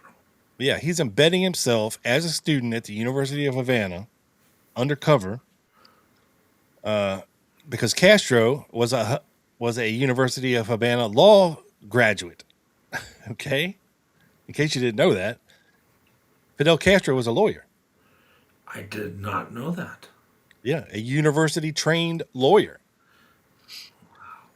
Learn something new every day. And Castro, especially here on the Lone Gunman podcast, Castro became one of Batista's most effective adversaries through the July 26 movement, which he created with his brother Raul and Che Guevara.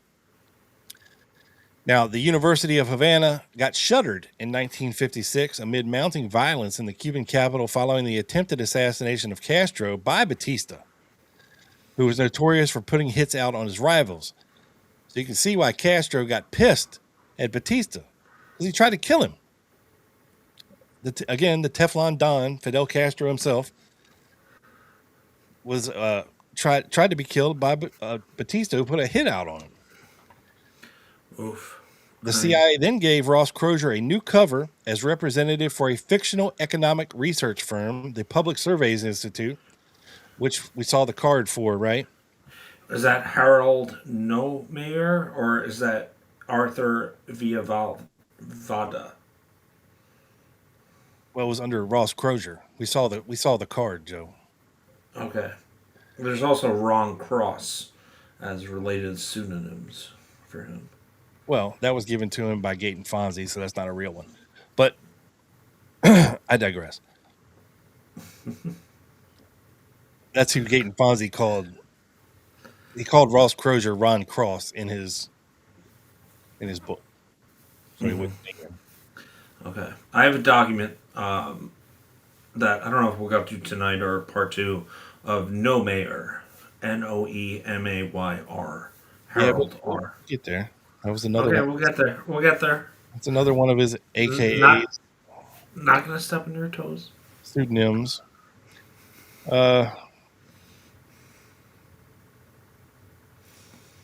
Crozier gained unprecedented access to Castro in March of '58. That's when we said he was meeting with Guevara and Castro in the jungle. He was invited to Castro's jungle hideout in eastern Cuba, where he spent 2 weeks with him, building a rapport with Castro and Guevara and photographing them in the process.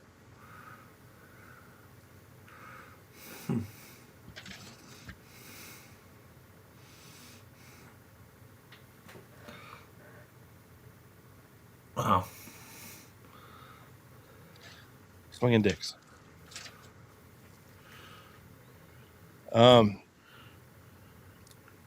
During his stay, he offered to provide Castro with a $25,000 helicopter from the U.S., along with an American pilot.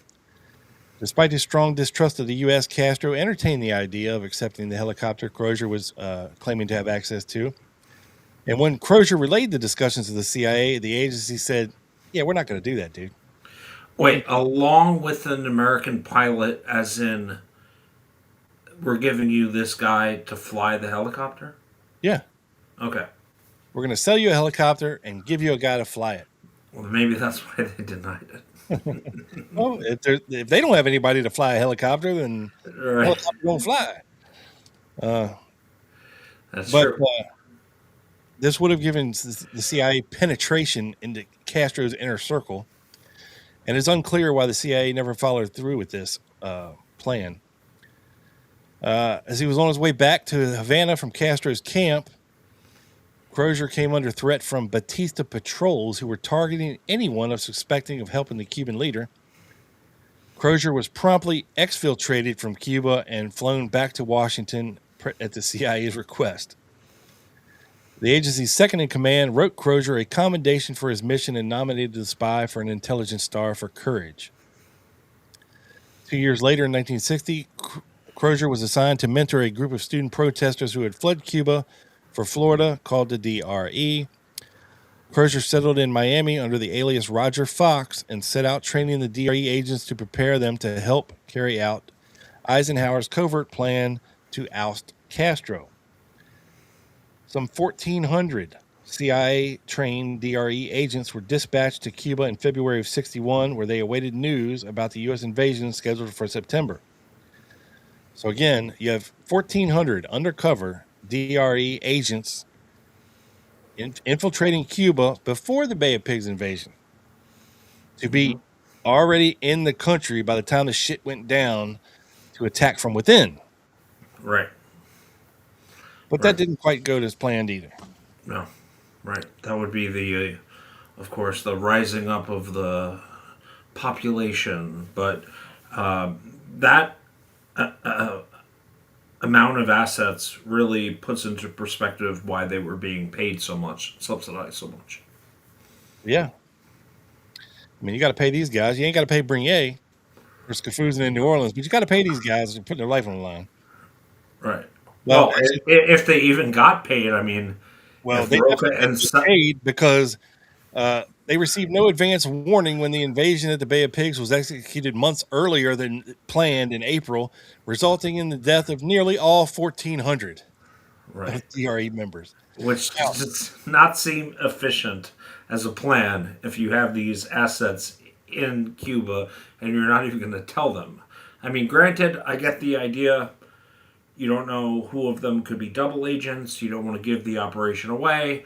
But as we well know, Castro knew Bay of Pigs was coming, invasion was coming well before, right? You missed what's buried in the headline there. Okay. These are not just 1,400 random Cuban exiles. These are 1,400 members of the DRE. who were all killed because they were not given the correct information. And if you think that wouldn't have pissed off the DRE, if they didn't have a reason before all this to fucking kill Kennedy, Right. the CIA would have been like, hey, it wasn't us, it was Kennedy. Right. Of course. But you're talking about 1,400 DRE members that were not part of the invasion force, that were later outed and killed. No, they were the ones sent into the island undercover to take part in the Bay of Pigs invasion once it hit the beaches to attack from within already.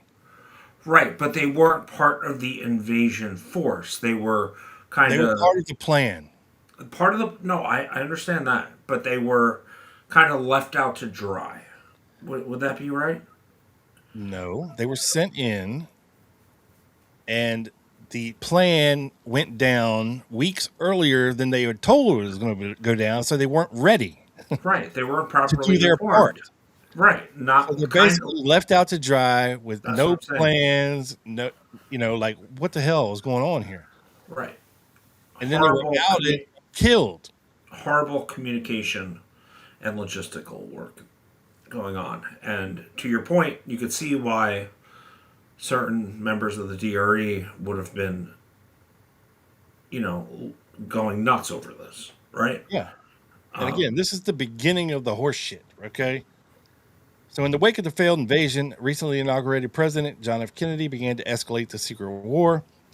Crozier continued his work with exiles in Miami and Havana, who in 1962 discovered that Soviet Union had installed missiles on the island.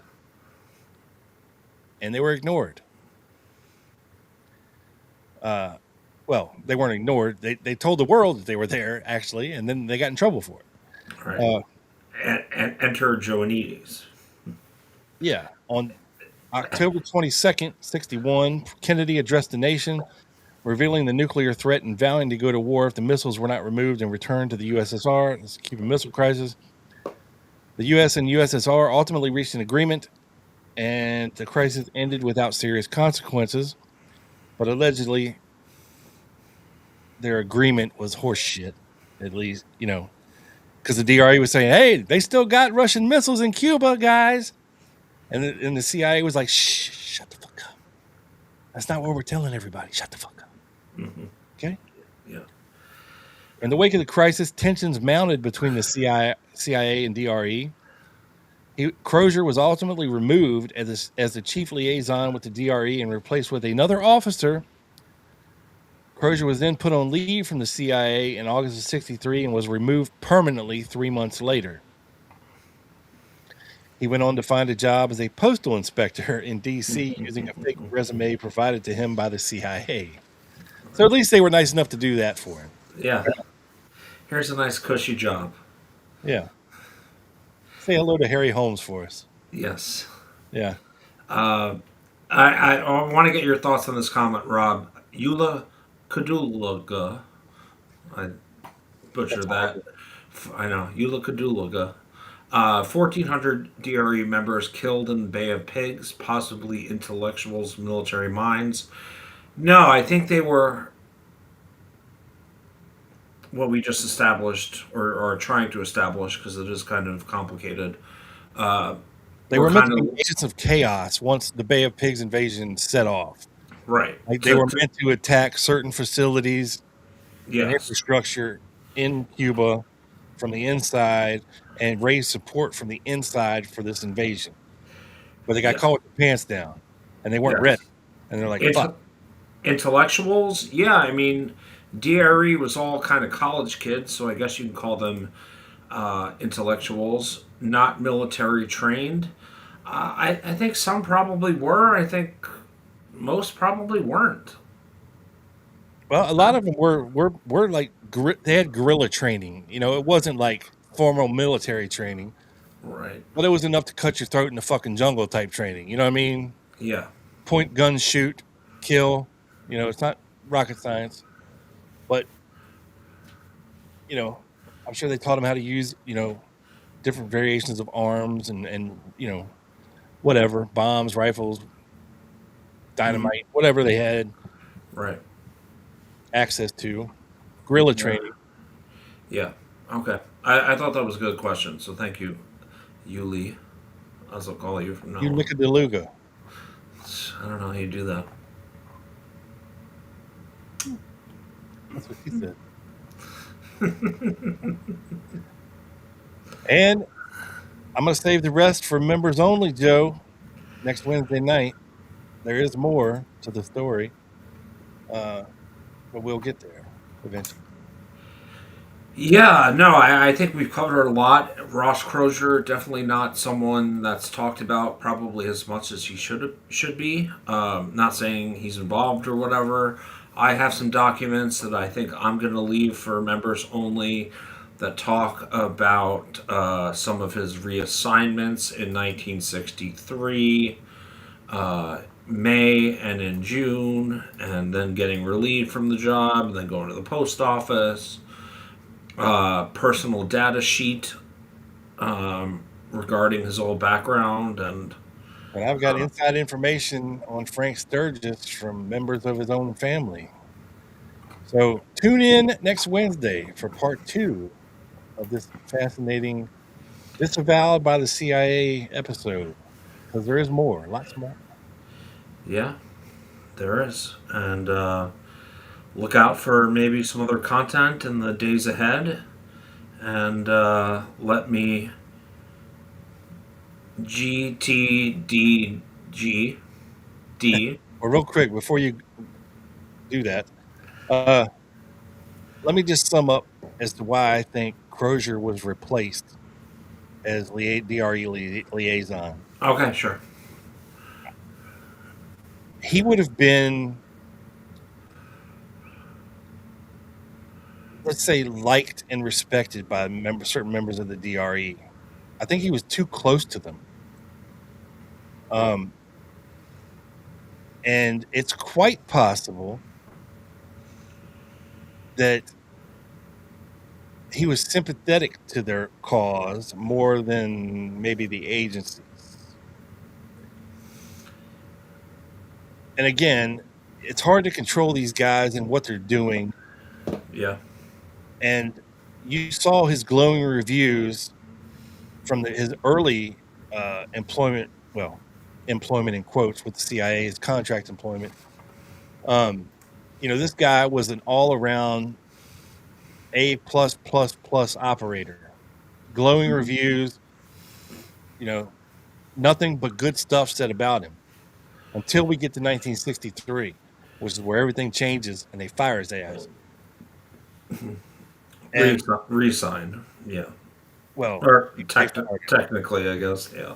wait, If he wasn't technically employed, I guess you technically can't get fired. But his contract was not renewed after 63. We'll put it that way. Okay. Right. Yes. But they helped him out with finding a job so he could take care of his family and all that. And that's great. Mm-hmm. But more on that next Wednesday on members only. Do you think? Let me ask you this, Rob. Do you think because he had spent so much time in Cuba and was maybe more on the operational side, if you will, do you think that could have had any effect on them putting in? I know what his title was. It was kind of propaganda too. But do you think that could have impacted why they put someone like Joanides in when the DRE is causing all these problems? Because, hey, let's have like a non-operator operating, if you will. Yeah, that's basically what I just said, because I think he was too close to them and really sympathetic to them, and realized the frustrations of not being able to do anything, right? And having the shackles put on these guys, and him having to say, no, you've all got great ideas, but we can't do anything. We can't do anything right now. We can't do anything right now. Sorry, we can't do any of that right now. We can just do propaganda right now, but no operations. And these guys really wanted to get to Castro's ass, man. I'm telling you. And imagine the frustration of being told no after, Mm-hmm. and Crozier was probably, he's an operator. He he's in the field. He's doing the same thing that these guys will want to do. And he couldn't let him. He had to tell Right. him no. Right. And even a step further, Rob, the thought process coming from the brass of the top of the CIA, right? You're talking Helms, I guess it's McCone at the time, whatever. Um, this dude can't get the DRE under control. Let's put in someone that maybe isn't as closely connected to them. Well, I don't think his purview was to control the DRE, right? He's the liaison, right? And I think they installed Joanides to impose the will of the CIA to more better try to control the DRE Mm-hmm. because of all the things that they were doing off script and the frustrations that are mounting in the DRE when it comes to the CIA and Kennedy. And things are starting to get hot and heated and come to a head. And then by the end of 63, we have a presidential assassination on our hands because Right. these guys are realizing we're never going to be able to get to Castro. But you know what we can do?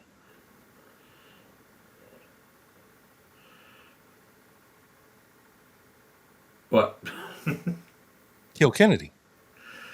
yeah. Um, I kind of I don't want to use the sports analogy here because I'm not sure it's quite appropriate. But for example, the Mets yesterday fired their manager.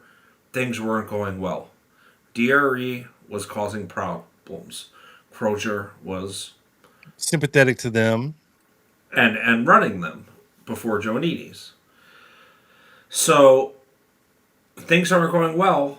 And pressure gets, whether it's baseball fan pressure or CIA pressure or whatever the hell. Sometimes you just need to make a change. Yeah. And It could have been part of that. different than Joanides was. Right. As a liaison, he may have had a more hands-off approach as far as trying to control what the DRE was doing. And they installed Joanides to be like, hey, you need to put the fucking handcuffs on these guys, put the gags on these fucking guys, deal with them a little longer. They were already talking about defunding them at the time, but they hadn't yet pulled that plug, but it was coming. Yeah. Yeah. It was coming. Yeah.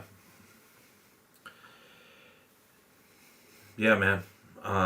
There was a second invasion of Cuba planned for the end of November 63, allegedly, loosely, that never did come to fruition. And I don't know if it was because of Kennedy's assassination or not, or other things, but it would appear that things were coming to a head there in 1963 between the DRE and the CIA and Kennedy and Castro and all of that. And Yeah.